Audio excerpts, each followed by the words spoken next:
Exercise 2.5ல sixth sum என்ன சொல்லியிருக்காங்க, find the middle term of an AB.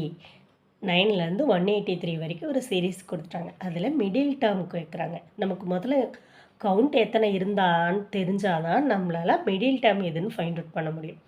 அதனால் first என்ன ஃபைண்ட் அவுட் பண்ணணும், n ஃபைண்ட் அவுட் பண்ணணும். ஓகே, எப்படி சால்வ் பண்ணுறது? கொடுத்துருக்க சீரீஸில் a என்ன 9, d என்ன 15 - 9 இஸ் ஈக்குவல் டு 6, l என்ன 183.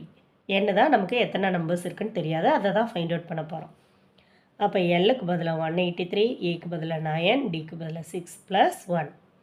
அப்போ 183லேருந்து 9 போச்சுன்னா 174 டிவைடட் பை 6 + 1. நெக்ஸ்ட் 174 6ஆல் டிவைட் பண்ணிங்கன்னா உங்களுக்கு என்ன கிடைக்கும், 29 கிடைக்கும். எப்படி சால்வ் பண்ணது பார்க்கலாம். 1 6 are 6, 2 6 are 12, பேலன்ஸ் 5 இருக்கும். ஸோ 54 வரும்.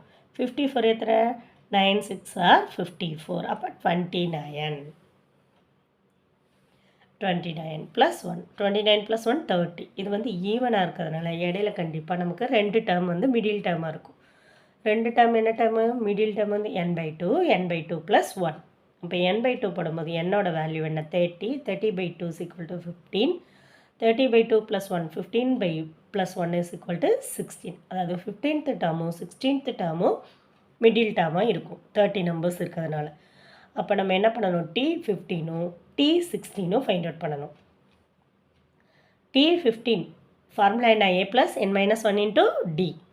இப்போ ஏக்கு வேல்யூ என்ன 9, டிக்கு வேல்யூ என்ன 6, 15 - 1 14. இதை மல்டிபிள் பண்ணிங்கன்னா 84, 84 + 1 9, 93. அடுத்து T16 போடும்போது என்னாகும், a + n - 1 × dயில் போட போகிறோம். n - 1க்கு பதிலாக 16 - 1 15, a 9, d 6. அப்போ 9 + 15 × 6 90, 90 + 9 99. T16ஓட வேல்யூனா 99.